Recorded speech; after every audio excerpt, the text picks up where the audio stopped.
Good morning friends, मैं doctor Ravishankar Gaur अपने homeopathic channel homeopathic उपचार में आपका हार्दिक स्वागत करता हूं। हम नेट्रम्योर पढ़ रहे थे। नेट्रम्योर में हमने काफ़ी सारे रूब्रिक्स देख लिए और नेट्रम्योर का जो इम्पोर्टेंट रूब्रिक था वो हमने देखा, delusion Richard feels when he is looking into the mirror. अब इसका मैंने आपको लुकिंग का मतलब भी बता दिया था, मिरर का मतलब भी बता दिया था, रिचर्ड का मतलब भी बता दिया था। Delusion Richard he is when looking into mirror, इसका संपूर्ण मतलब ये है, पूरी लाइन का मतलब ये है, पूरे रूब्रिक का मतलब ये है कि ये इंसान जब मिरर में देखता है, जब इसको सच्चाई का अनुभव होता है, अपनी सच्चाई का एहसास करा देने वाला कोई इंसान अगर इसको मिल जाता है तो इसको अपनी दयनीय स्थिति पर बहुत दया आती है। मतलब अपने आप को बहुत ही सेल्फ पिटी में रखने वाला पेशेंट है ये। अच्छा, इसके बाद में मैंने आपको ये भी बता दिया था कि ये पेशेंट बहुत ही एक्सक्लूसिव होता है, ऑकवर्डनेस इसके अंदर बहुत ज़्यादा है, ये टिमिड बहुत ज़्यादा होता है। ठीक है, ये सब चीज़ें मैंने बता दी थी। अब हम नेट्रम्योर को थोड़ा सा बिल्कुल शॉर्ट में समझते हैं कि नेट्रम्योर एराइज कैसे हुआ। नेट्रम्योर एराइज ऐसे हुआ कि सबसे पहले इस इंसान ने अपने दिमाग में एक स्थिति बना ली थी खुद के लिए, मतलब ये कि ये खुद को बहुत बड़ा समझने लग गया था। अब जब ये खुद को बहुत बड़ा समझने लग गया था, उसके बाद में जब इसको ये समझ में आया कि मैं जितना बड़ा अपने आप को समझ रहा हूँ उतना बड़ा मैं हूँ नहीं, चाहे ये इसको किसी भी तरह से समझ में आया हो, लेकिन इसको ये समझ में आ गया कि मैं इतना बड़ा हूँ नहीं जितना बड़ा मैं खुद को समझ रहा हूँ।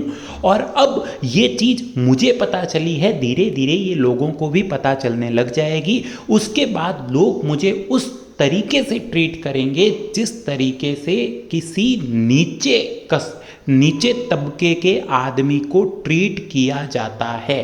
देखो, इसको कैलकेरिया कार्प के साथ कंफ्यूज मत करना। कैलकेरिया कार्प भी बहुत एक्सक्लूसिव है। कैलकेरिया कार्प को भी ये लगता है कि मुझे बहुत ही अच्छे तरीके से ट्रीट किया जाए। इवन प्लेटिना को भी लगता है कि मुझे बहुत ही ज़्यादा अच्छे तरीके से ट्रीट किया जाए। लेकिन इन सब के ईगोटिज्म में फ़र्क है। नेट्रम्योर का हमें क्या करना है, हमें ये देखना है कि पेशेंट की डोमिनेंट मेंटल स्टेट क्या है। अब हम नेट्रम्योर की बात करते हैं।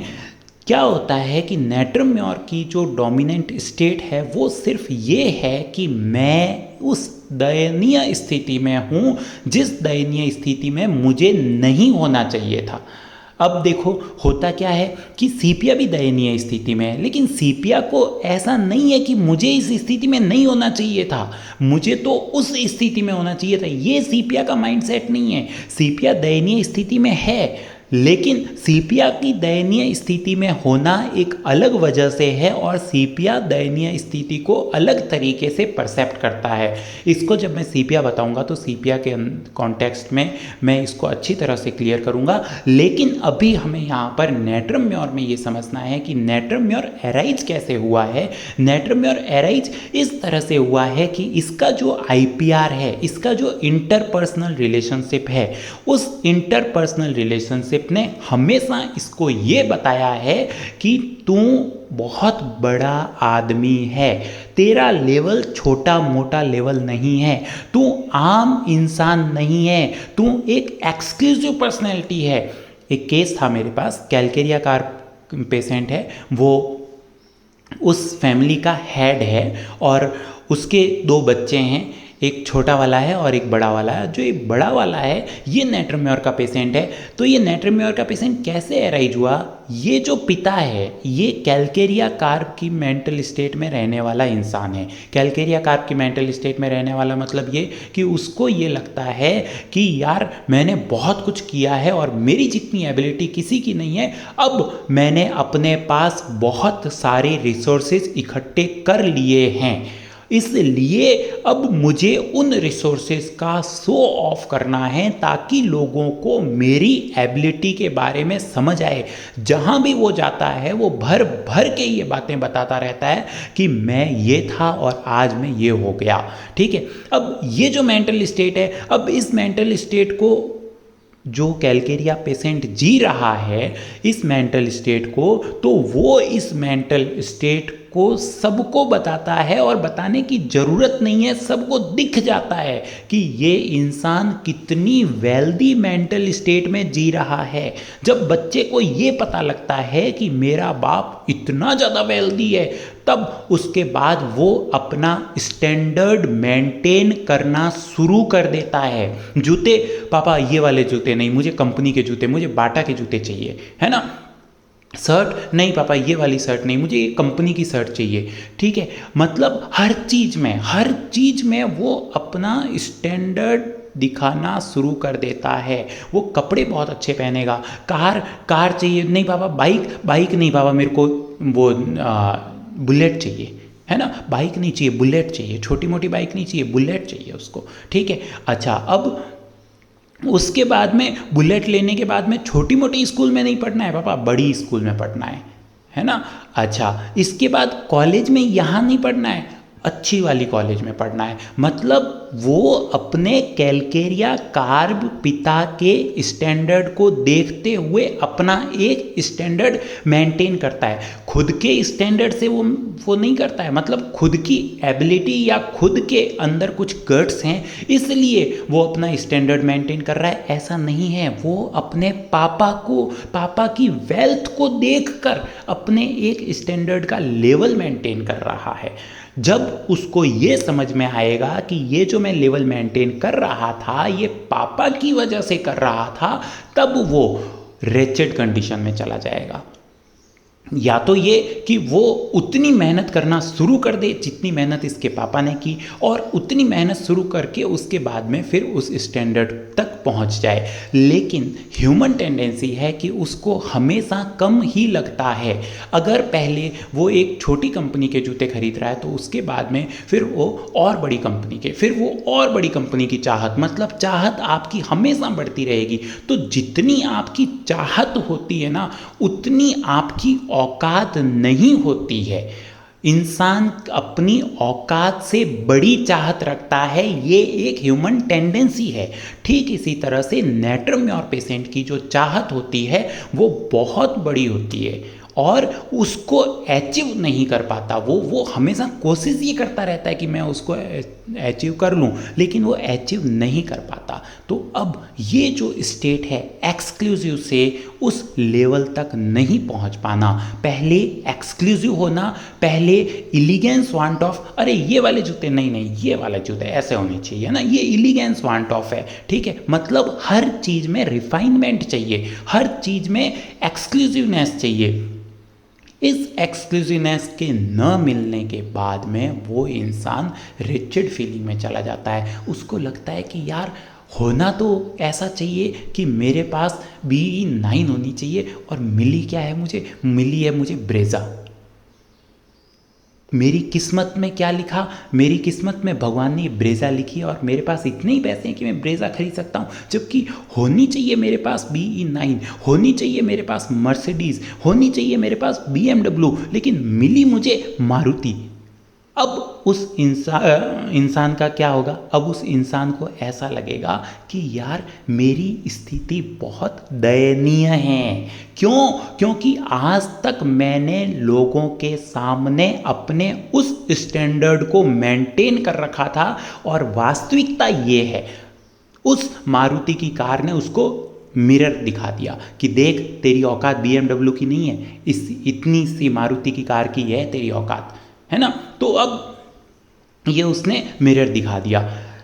ये स्थिति जो है, मतलब ऐसी स्थिति जब इंसान वशीभूत हो गया है अपनी वास्तविक स्थिति के, अपनी वास्तविक स्थिति, कैसी वास्तविक स्थिति, जो कि ओरिजिनल, जिसमें वो जीना चाहता है, जो एक्सक्लूसिव होनी चाहिए थी, जो राजा महाराजा की तरह जिंदगी होनी चाहिए थी, उस जिंदगी में न जाकर, वो जिंदगी न जीकर भी अब वो कैसी ज़िंदगी जी रहा है? वो जी रहा है आम इंसान की ज़िंदगी जी रहा है। जीना कैसा था? जीना कैसा चाहता था? राजा महाराजा की तरह जीना चाहता था। जी कैसे रहा है? आम इंसान की ज़िंदगी जी रहा है। ये आम इंसान की ज़िंदगी क्या है? ये आम इंसान की ज़िंदगी है प्रेगनेंसी। प्रेगनेंसी कैसे? ये कैसे प्रेगनेंसी हुई? ये प्रेगनेंसी ऐसे हुई कि प्रेगनेंसी में क्या होता है? प्रेगनेंसी में एक औरत अपने बच्चे के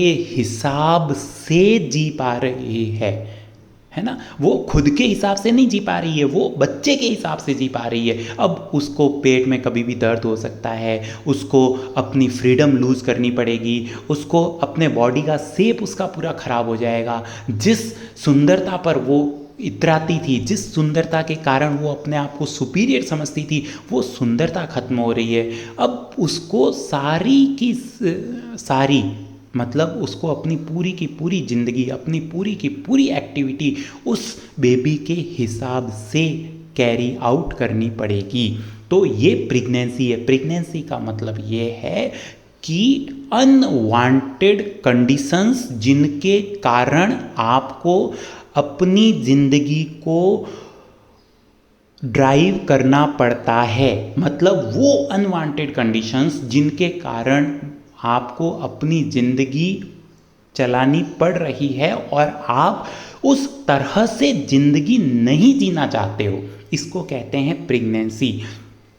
तो नेटरम योर पेशेंट इंडिग्नेशन होगा प्रेगनेंसी वाइल। अब ये आप कैसे लगा सकते हो? ये ऐसे भी लगा सकते हो, मान लो कोई एक लड़की है, वो लड़की बहुत सुंदर थी, बचपन से ही सुंदर थी बहुत, ठीक है। अब क्या हुआ कि वो अपनी इस सुंदरता को अपने ईगोटिज्म का एक जरिया मानती थी। उसको गुरूर था। गुरूर किस चीज़ का था? कि मैं बहुत सुंदर हूँ, मेरे जैसा कोई नहीं। मतलब ये कि मैं बहुत एक्सक्लूसिव हूँ और इस एक्सक्लूसिव होने के कारण मेरी डिग्निटी जो है वो बहुत ज़्यादा हाई है।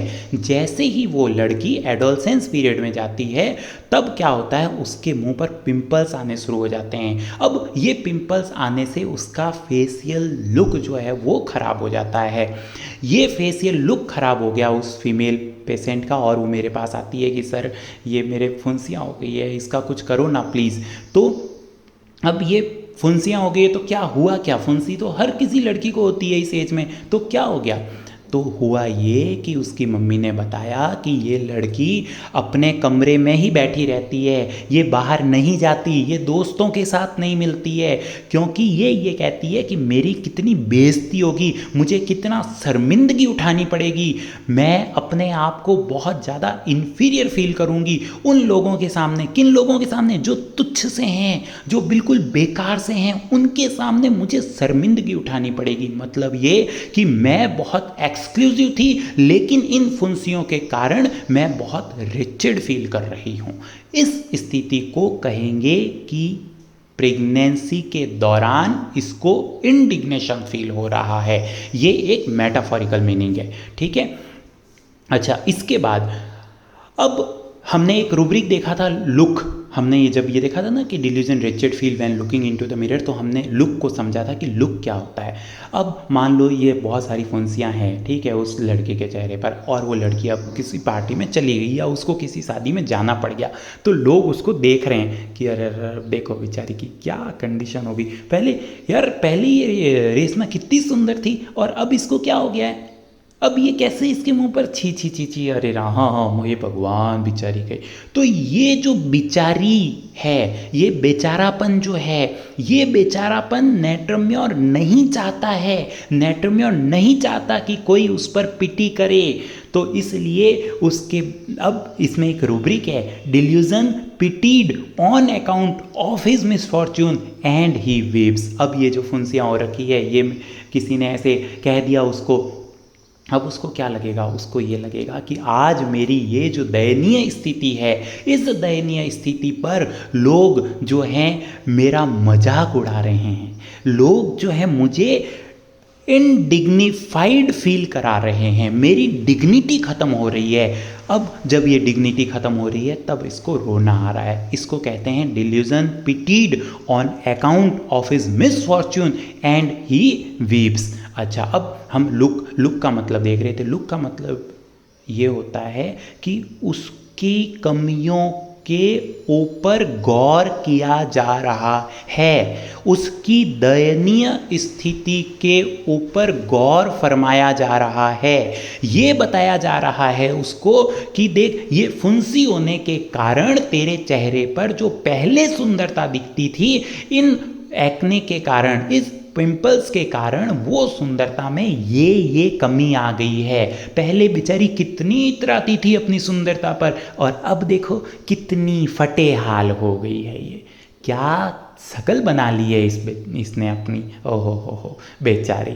ये जो चीज़ है इसको कहते हैं कि ऐसी कंडीशन जो वो नहीं चाहती थी और उसको उस कंडीशन के वशीभूत रहना पड़ रहा है, और उस कंडीशन के वशीभूत रहने के कारण इस पर्सन में, इस पेशेंट में इंडिग्निटी आ रही है। तो यहाँ पर ये रूब्रिक लगेगा कि इंडिग्नेशन प्रेगनेंसी वाइल और delusion pitied on account of his misfortune and he waves. ठीक है, ये तो हो गया एक्ने का एग्जाम्पल। लेकिन अब मान लो कि कैलकेरिया कार का, अब अपन उस पेशेंट का एग्जाम्पल देते हैं कि एक जो पिता कैलकेरिया कार्प की स्टेट में रह रहा है और उसने अपने बच्चे की परवरिश इस तरह से की है कि बच्चा जो है उसके अंदर एक सुपीरियरिटी कॉम्प्लेक्स आ गया है। वो अपने आप को बहुत सुपीरियर समझ रहा है, और इतना सुपीरियर समझते समझते वो इंसान अपनी मतलब ज़मीन को छोड़ने लग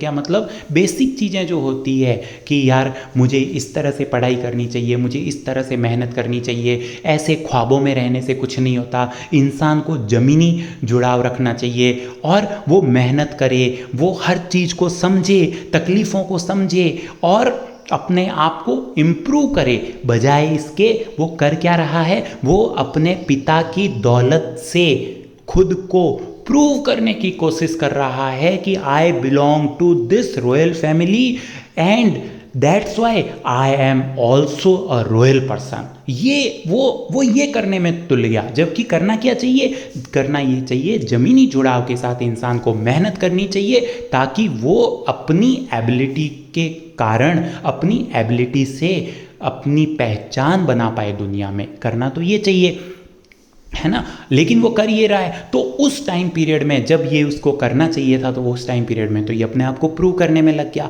अब एक ऐसी स्थिति आई जब इसके पिता ने ये कहा कि बेटा इतने महंगे महंगी गाड़ियाँ मैं ला के देता हूँ तुमको, इतने महंगे जूते ला के देता हूँ, इतने महंगे कपड़े ला के देता हूँ मैं तुमको, लेकिन तुम खुद क्या हो? मैंने इतना किया, तुमने क्या किया? तुम खुद करो कुछ।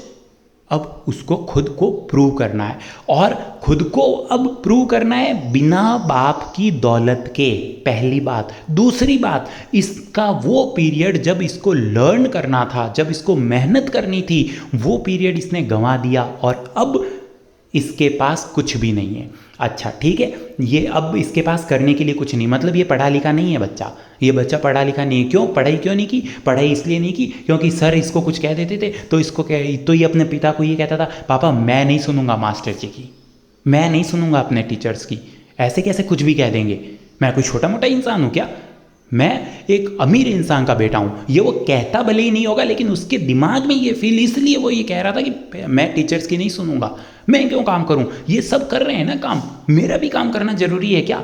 मेरा काम करना जरूरी नहीं है, होमवर्क करना मेरे लिए जरूरी नहीं है, जरूरी इन लोगों के लिए है होमवर्क करना। मतलब ये कि इस दौरान जो लर्निंग का पीरियड था, उस लर्निंग के पीरियड को इसने छोड़ दिया, और अब इसके पास ऐसा कोई भी बेस नहीं है जिस बेस से ये इतना पैसा कमा सके कि उस तरह का स्टैंडर्ड मेंटेन कर सके जो इसके पिता ने बचपन से इसके दिमाग में भरा है। अब ये लाखों रुपए लगाता है और बर्बाद हो जाता है, लाखों रुपए लगाता है कंपनी में, लाखों रुपए लगाता है बिजनेस में, और वो बिजनेस जो है वो खराब हो जाता है। अब ये इंसान आता है मेरे पास और रोता है और कहता है, डॉक्टर साहब मैंने बहुत मेहनत की लेकिन कुछ नहीं हो रहा डॉक्टर साहब, इवन अब तो मुझे बहुत शर्म आने लगी है अपने ऊपर, मैं क्या करूं, मुझे कुछ समझ में ही नहीं आ रहा। क्यों रो रहा है ये? देखो, अगर हम ध्यान से सोचें यार, क्या होता क्या ज़िंदगी है क्या? ज़िंदगी ये है कि आप मेहनत करो, कुछ सीखो, कुछ कमाओ, उसके बाद में अपना भरण पोषण करो, अपने भरण पोषण के बाद में फिर और मेहनत करके थोड़ा और आगे बढ़ो। इस तरह से ज़िंदगी स्टेप बाय स्टेप आगे बढ़ने का नाम है। ज़िंदगी इसका नाम थोड़ी है कि आपको तुरंत एक खजाना मिल जाए, आप तुरंत एक लंबी छलांग लगा लो और उसके बाद में आप तुरंत राजा बन जाओ। हम कितने भी बड़े लोगों को देखें, सचिन तेंदुलकर को देखें, अमिताभ बच्चन को देखें, या किसी भी बड़े इंसान को देखें, रजनीकांत को देखें, ये सब लोग ज़मीन से उठे हुए हैं, ज़मीन से जुड़े हुए लोग हैं। इन्होंने मेहनत की है तब ये उस लेवल पर पहुँचे हैं। और अब ये बच्चा क्या सोच रहा है? ये बच्चा ये सोच रहा है कि यार बिना मेहनत किए मुझे उस लेवल का मिल जाए जिस लेवल को आज तक, बचपन से लेकर आज तक मैंने जिया था। ऐसा नहीं होता। और ये इसकी तकलीफ है कि उस लेवल का इसको मिल नहीं रहा। उस लेवल का मिलने के लिए ही तो ये लाखों रुपए का बिजनेस कर रहा है, नहीं तो ये छोटी सी नौकरी भी कर सकता था, उसके बाद में कुछ पैसे इकट्ठे करता, किसी तरह से कहीं से और पैसों का जुगाड़ करता, फिर थोड़ा बहुत छोटा सा बिजनेस खड़ा करता, फिर छोटे से बिजनेस को बड़ा करता। ऐसा नहीं है, ये डायरेक्ट बड़ा बिजनेस करना चाह रहा है और डायरेक्ट बड़ा बिजनेस करके उसमें सक्सेसफुल होना चाह रहा है। और जब ये उसमें सक्सेसफुल नहीं होता तब इसको लगता है कि यार वास्तविकता जो है मेरी, तब ये जो अनसक्सेसफुल होना है ये उसका मिरर बन जाता है और उसको उसकी वास्तविकता दिखाता है। लेकिन ये उस वास्तविकता को स्वीकार नहीं कर सकता कि मैं एक कमज़ोर और गरीब इंसान हूँ, मेरी दयनीय स्थिति है, ये उस चीज़ को स्वीकार नहीं कर सकता। अब आगे सुनो, उसके बाद ये कहता है कि सर मेरे को तो घर में रहना भी अच्छा नहीं लगता, जब मैं रोटी भी खाता हूँ ना तो मेरे को बहुत बुरा लगता है, मेरे पापा के मेरे को ताने मारते रहते हैं कि तू कुछ कमाता दमाता तो है नहीं, इतने पैसे तूने बर्बाद कर दिए, अब मैं क्या करूँ, मैं बहुत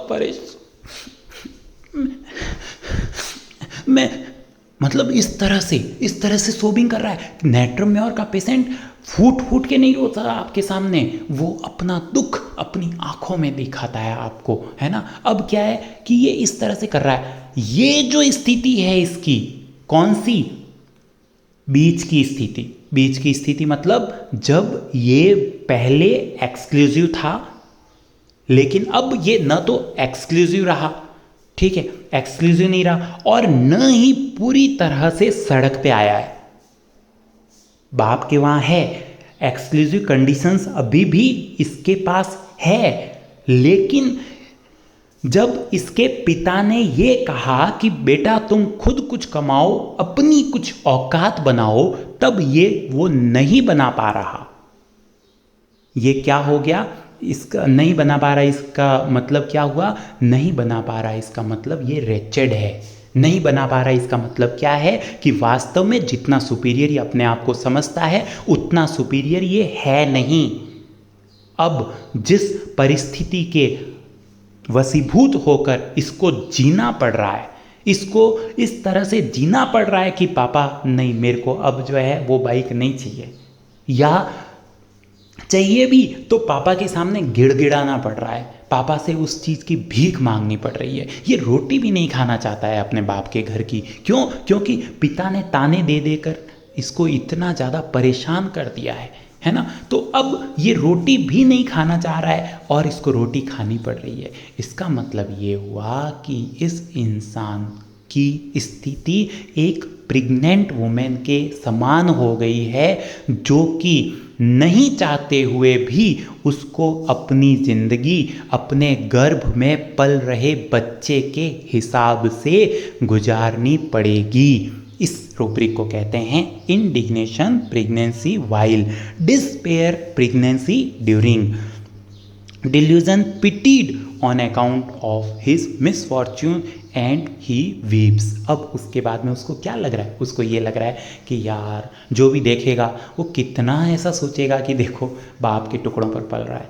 पहले क्या था, अपने आप को क्या समझता था, आज इसके बाप ने इसको इसकी औकात बता दी, है ना। तो delusion pitied on account of his misfortune and he weeps. अब उसके बाद में कोई कहेगा उसको कि बेटा देख, ऐसा सच्ची बात तो यही है ना बेटा कि अभी तेरी स्थिति नहीं है, तू खुद कुछ कमाता ही नहीं है, बता फिर कब तक तेरे पिता तेरे को पालेंगे। देख सबसे सही बात यह है कि कोई बात नहीं, जो तेरी स्थिति है उसको स्वीकार कर और उसके बाद में कमाना शुरू कर, कमाएगा तभी कुछ हो पाएगा।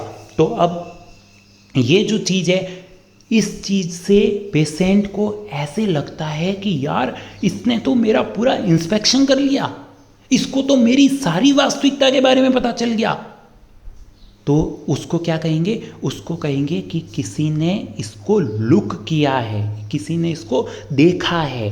ठीक है, अब जब इसकी गरीब स्थिति को देखा है, इसकी रेचेड स्थिति को देखा है, तब एक रूब्रिक बनता है इसमें, वो ये है कि वीपिंग कॉन्सोलेशन एग्रावेट। कॉन्सोलेशन कब करते हैं, कॉन्सोलेशन उसी इंसान का किया जाता है ना जो इंसान दुखी हो, कॉन्सोलेशन उसी इंसान को दिया जाता है जो इंसान तकलीफ में हो, जो इंसान रिचेड कंडीशन में हो। तो इसकी रिचेडनेस उस इंसान की निगाहों में आ जाती है, ये इसका रोना है, इसको कहते हैं वीपिंग कॉन्सोलेशन एग्रावेट। अब इसके बाद में ये इंसान करता क्या है, ये इंसान करता ये है कि ये कमरे में बंद हो जाता है, ये किसी से बातचीत नहीं करता, ये अपनी तकलीफ किसी को नहीं बताता। क्यों? क्योंकि अगर किसी को बताई तो वो इसको कंसोल कर देगा। वो अब पहली बात तो कंसोल कर देगा, और उससे भी पहली बात ये है कि भाई इसका तो मतलब ही, इसका तो जीना ही इसी लिए है ना, इसके जीने का मकसद ही यही है कि भाई मैं एक सुपीरियर क्वालिटी का इंसान हूँ और मुझे सुपीरियर क्वालिटी का इंसान समझा जाए।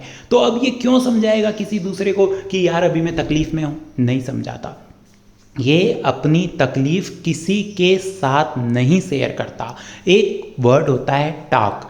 टाक का मतलब होता है यार बात करो किसी से, तुम्हें तकलीफ है किसी चार इन लोगों से बात करो, उसका सॉल्यूशन निकालो। नहीं, इसको बात नहीं करनी है, इसको अपनी बातें, अपना मिसफॉर्च्यून किसी को नहीं बताना है, अपनी चीज़ें अपने दिल के अंदर रखनी है और अपने प्रयास करने हैं जिससे वो उस तकलीफ को, उस प्रॉब्लम को सॉल्व कर सके। ये खुद प्रयास करेगा और खुद चाहे गलत करे कोई बात नहीं, लेकिन प्रयास खुद करेगा, किसी दूसरे की मदद नहीं लेगा, किसी दूसरे से सलाह मशूरा नहीं करेगा। इसको कहते हैं लेट लर्निंग टू टॉक। ये बहुत मुश्किल से ये सीखता है कि यार मुझे किसी एक्सपर्ट से राय ले लेनी चाहिए, मुझे किसी से बात करनी चाहिए इस बारे में कि ऐसा है तो इस प्रॉब्लम को मैं कैसे सॉल्व करूं। लेकिन ये इंसान, नेटरम्योर का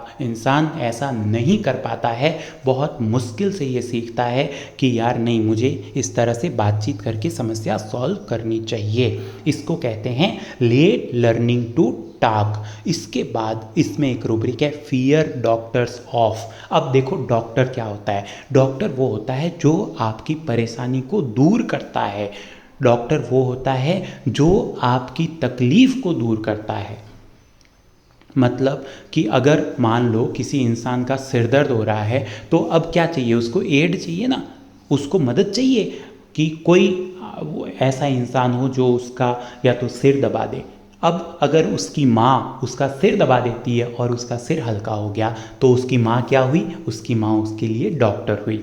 ठीक इसी तरह से किसी पेशेंट को बहुत तकलीफ़ है और उसको रोने के लिए कंधा चाहिए, और किसी ने माँ पल्सेटिला का पेशेंट होता है ना, जैसे मतलब वो बहुत तकलीफ़ में है, वो बहुत दुखी में है, बहुत दुखी स्थिति में है, और कोई उसका दोस्त आया, उसके दोस्त ने उसको गले लगाया और वो फूट फूट कर रो पड़ा और उसने अपनी सारी व्यथा उसको सुना दी। अब वो बहुत हल्का कर रहा है, तो ये दोस्त उसका क्या हुआ, ये दोस्त उसका डॉक्टर हुआ।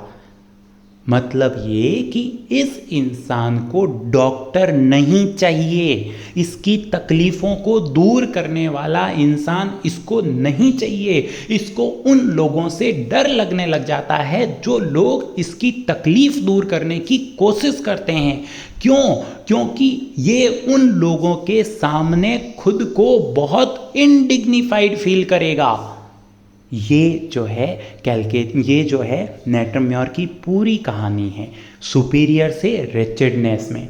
मतलब पहले खुद के दिमाग में एक सुपीरियर होने की इमेज बनाना, उस ज़िंदगी को जीना, उस दौर को जीना, और उस दौर को जीने के बाद जब सच्चाई का पता लगना कि यार मैं उतना सुपीरियर नहीं हूँ, तब उसके बाद में खुद को रिचेड फील करना। और अब क्या होगा? अब ये होगा कि ये इंसान घर में ही रहेगा, ये इंसान इधर उधर नहीं जाएगा। मतलब ये इंसान अपनी एक जो इसने लिमिट बना रखी है, अपनी जो एक बाउंड्री लाइन बना रखी है ज़िंदगी की, उसी बाउंड्री लाइन के अंदर रहेगा।